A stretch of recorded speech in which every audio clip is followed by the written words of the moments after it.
मैं भूमिका Soni, BSc India से। आज हमारे साथ आलोक यात्री जी हैं और उनकी बुक नीली छतरी वाली लड़की पे हम चर्चा करेंगे। नमस्ते सर। नमस्कार, स्वागत है आपका पुस्तक मेले। धन्यवाद। बड़ा अच्छा काम कर रहे हैं, आनंद आया आप लोगों की टीम से मिलकर। सबसे पहले तो आपके लिए शुभकामनाएं। सर आपका बहुत बहुत धन्यवाद, आपने हमें मौका दिया, आपसे बात करने के लिए, आपसे चर्चा करते हुए हमें काफी कुछ सीखने को मिलेगा। सर सबसे पहले हम शुरू करते हैं कि आपको कहाँ से इस किताब को लिखने की प्रेरणा आई? देखिए, ये किताब की लिखने की प्रेरणा नहीं आई। मैं कहानियां लिखता था, तो बचपन से कहानियों से जुड़ा रहा। मेरे पिताश्री देश के नामचीन साहित्यकार हैं, सेरा यात्री। उन्होंने लगभग 300 कहानियां लिखी हैं, 150 से अधिक पुस्तकें हैं, 25-30 लोग उनके ऊपर पीएचडी कर चुके हैं, 10-12 यूनिवर्सिटी में वो पढ़ाए जाते रहे। आखिर में वो महात्मा गांधी विश्वविद्यालय वर्धा में राइटर इन रेजिडेंट थे। तो कहीं ना कहीं प्रेरणा तो उन्हीं से आई। और फिर बचपन मेरा दूध की बोतल और कलम मुंह में लेके साथ साथ बीता, तो फीडिंग उसी तरीके से। दूसरा, पढ़ने का बड़ा शौक था। मैंने अपने कॉलेज पूरा करने तक लगभग 2 से 2,500 पुस्तकें मैं पढ़ चुका था। तो मेरा वजन था 20-22 किलो, 25 किलो, 30 किलो। लेकिन जो पढ़ाकू एक स्टूडेंट का वजन था वो। तो लिखते समय जब पढ़ते थे तो एक हमारे यहाँ विश्वविद्यालय स्तर पर एक प्रतियोगिता होती थी, मोदी कला भारती। वो निबंध, कविता और कहानी पे पुरस्कार देते। तो मैंने पहली कहानी उस प्रतियोगिता में भेजी, आवाज होगा सैलाब। उसे प्रथम पुरस्कार मिला। उसके बाद कविता को मिला। उसके बाद मेरी 2 कहानियां सारिका में चली। बस उसके बाद पत्रकारिता में चले गए, लिखना छूट गया। लेकिन इस दौरान कुछ कहानियां, इसमें एक कहानी है मुझे बच्चा चाहिए, वो लिखी। ये जो पर्सनल एक्सपीरियंस थे, इसमें जितने पात्र हैं, जितनी घटनाएं, जो जगह हैं, वो बिल्कुल यथावत हैं। और इसमें जो पात्र है, इसमें 8 कहानियां हैं। तो 8 की 8 कहानियां में जो पात्र है, मुख्य पात्र, उसका नाम परेश है। तो वो परेश जो है, वो आप उसे ये समझ सकते हैं कि वो एक शख्सियत जो मेरी थी। मैं जिस भी तरीके का अपने जीवन में था, वो परेश आपको बिल्कुल वैसे ही मिलेगा। उसमें कोई मिलावट, कोई खोट मैंने नहीं किया है।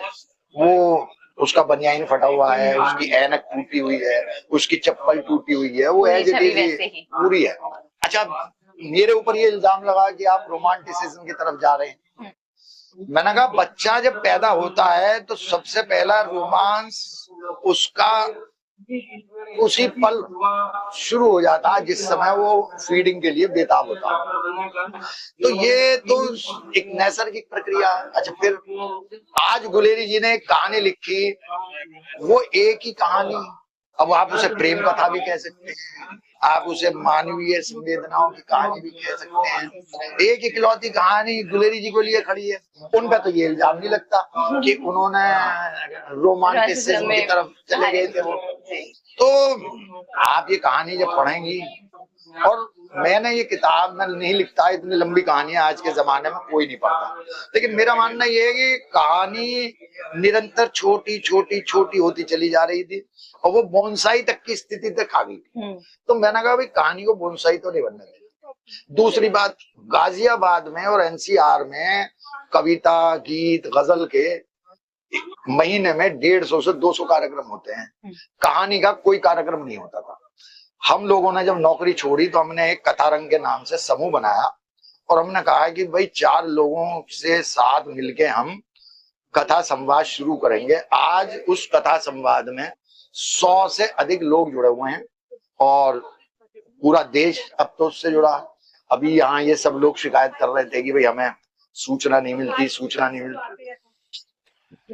इस प्रक्रिया का दूसरा चरण ये हुआ कि हम नाटक की तरफ आ गए। हमारे यहाँ 60-70 साल के लोग कहानी लिख के ला रहे हैं, उनमें मैं भी हूँ। मैंने भी लिखनी शुरू की। जो कुछ मेरे पास पाइपलाइन में मटेरियल पड़ा था, उसे निकाल के लिखा। और दूसरी बात यह है कि एक मेरे मित्र हैं, वो दुनिया के बहुत अच्छे पेंटर्स में ऐसे हैं नीलोद्री पॉल। जी। नीलोद्री पॉल की मैं तस्वीरें देखता था, उसके पेंटिंग्स देखता था, तो मुझे लगता था यार कभी मेरी किताब छपे तो उस पे कवर नीलोद्री पॉल होना है। नीलोद्री पॉल बड़े मूडी आदमी, साल 1.5 साल से पहले किताब नहीं छापा।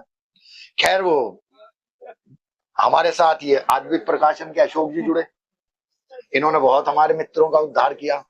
ये कहने लगे भाई यात्री जी आप भी आप भी आप भी। खैर हमने कहा यारों दोस्तों ने मिल मिला के ये कहानियां दे दी, हमने छाप दी। इन्होंने इसका टाइटल रखा नीली छतरी वाली लड़की। अब ये इनकी माया है कि किताब पॉपुलर हो गई। सर जैसे अभी आपसे बात करते हुए पता चला कि मतलब आप बहुत पहले भी लिखते थे और अभी भी लिख रहे हैं। सर तब के लिखने में और अब के लिखने में आपको क्या लगता है कि क्या फर्क, मतलब क्या बदलाव आए हैं और क्या चीजें पहले की अच्छी थी, क्या अभी अच्छी हो सकती है, मतलब अब के लेखकों को क्या चीजें हो करनी चाहिए? मैं ये समझता हूँ कि एक व्यक्ति जो है, लेखन जो है, लेखक जो है, वो एक वृक्ष की तरीके से आम का पेड़ है।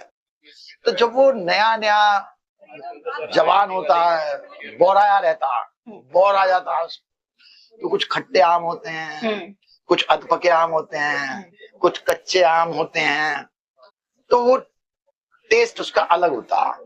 जैसे जैसे जैसे वो ग्रो करता, मेरी तरीके से बुजुर्ग होता जाता, वो फल पकने लगते हैं, अनुभव उसका प्रचुर होता जाता और उसे ये पता होता है कि भाई ये आम है और ये इसमें रस होना आवश्यक है। जो प्रारंभिक लेखन होता है उसमें लेखक के पास कोई पाठक का नजरिए से वो नहीं लिखता, उस अपने स्वांत सुखाए के लिए लिखता। उसके बाद उसके पास जब पाठक जाता तो फिर वो उनके प्रति अपनी जिम्मेदारी महसूस करता। दूसरी बात कि कहानी कोई ऐसी चीज नहीं है कि जो आप उसके साथ जबरदस्ती कर सके। आपको खुद ये पता होना चाहिए कि भाई मैं पाठक को उंगली पकड़ के यदि मैं चल रहा हूं तो पाठक उंगली छोड़ के भाग ना जाए। मैंने ये जो कहानी लिखी, ये जो संग्रह है, ये जिद में लिखा कि भाई आप लंबी कहानी पढ़ें और ये देखें कि पाठक हाथ छोड़ता है या नहीं छोड़ता। और मुझे खुशी हुई कि मेरे जितने पाठक हैं उन्होंने मुझे अप्रिशिएट किया कि भाई कहानी आपकी पढ़ी और दोबारा पढ़ी, हम तो बहते चले गए बहते चले गए बहते चले गए। तो असल में आपको खुद तय करना पड़ता है, ऐसा नहीं है कि पाठक नहीं है। आप कम लिखिए, मैं कम लिखता हूँ। लोग बाग मुझसे कहते हैं मेरी 150 किताबें आ गई, 200 किताबें आ गई, मुझे बड़ा अच्छा लगता।